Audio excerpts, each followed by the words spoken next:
Well, as you've probably figured out from the title of the video, yes, I do have COVID-19. I was recently tested and the results came back positive. And I am definitely not asymptomatic. I definitely have symptoms related to COVID-19.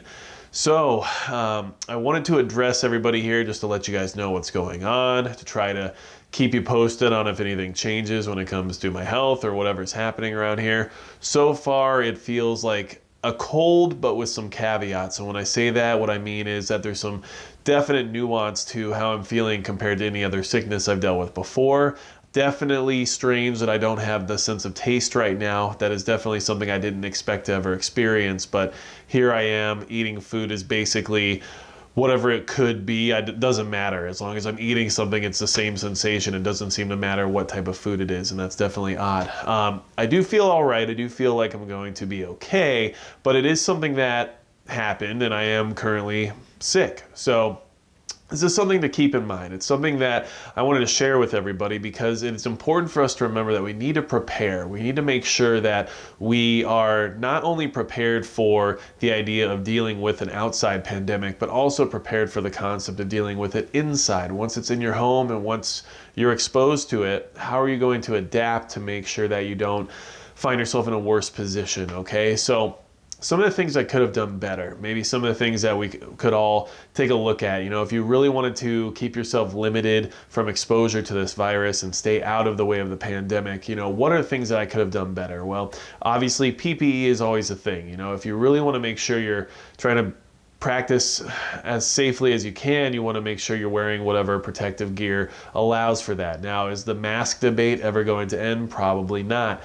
Did I always wear a mask? No, I did not. So is that something that you would suggest maybe doing, considering that, you know, I did not always wear one and here I am sick with the virus? You let me know. The other thing that I think I could have done better is limited my exposure in general. You know, still going out and still doing day-to-day activities is something that I was basically required to do in many ways while taking care of a family. Not all of us have the option of just isolating and staying indoors and not interacting with people. So those are things that could have definitely been done differently, I think. But at this point, it doesn't make a difference because I'm already sick.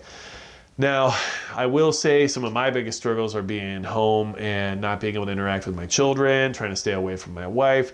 It's definitely difficult, you know, trying to be quarantined inside your own home, but not just quarantined from the sense of not venturing out into the public, but quarantined from being able to spend time with your family and interact on a personal basis that you would usually do. I have a newborn at home. She's not a newborn, I guess, but 3 months old, and that's not worth the risk for me to expose her more than I need to at this time.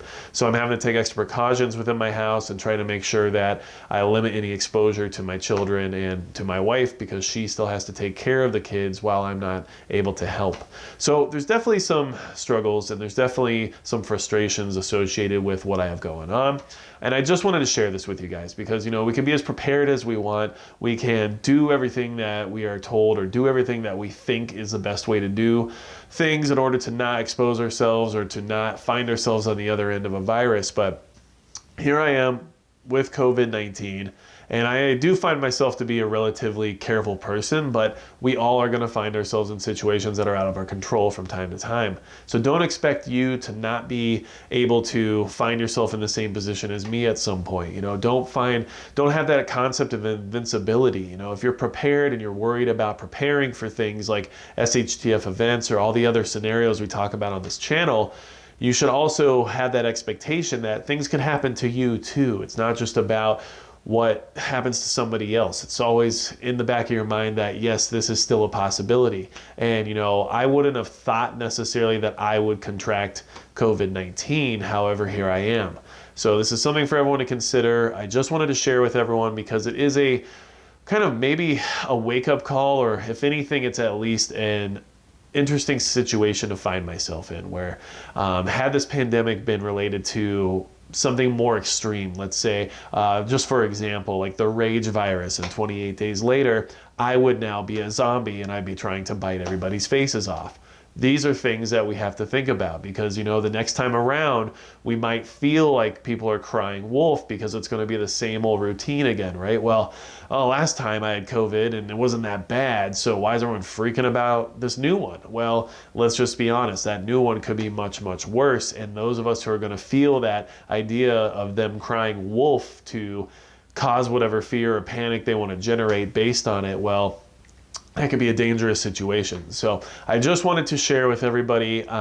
Sorry if the videos are a little bit, let's say, off kilter for the next week or two, or even the couple of a few that came out recently, because honestly, I just haven't been fully at capacity in my brain power. As you can tell, it's kind of hard for me to speak right now for some reason, which is not usually a problem I have. Generally, I talk too much.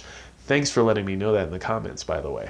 But just going to keep you posted. If anything changes or there's anything else that happens health-wise, I'll definitely let you guys know. I really appreciate all the support I get from every single one of you. And, you know, it's not a good spot to be in. I'm not exactly excited about it. I'm not asymptomatic, which would have been much better. Unfortunately, I actually don't feel that great. So if there's anything you guys have to say or, you know, want to ask me, feel free to leave it in the comments. You know, I'm going to try to keep going on a regular schedule and try to keep getting content out, but just be aware it might be a little off compared to what I usually put out, just because I'm having a harder time putting my thoughts together. So if you guys need anything else, please leave it in the comments. Otherwise, that's going to be it for Magic Prepper.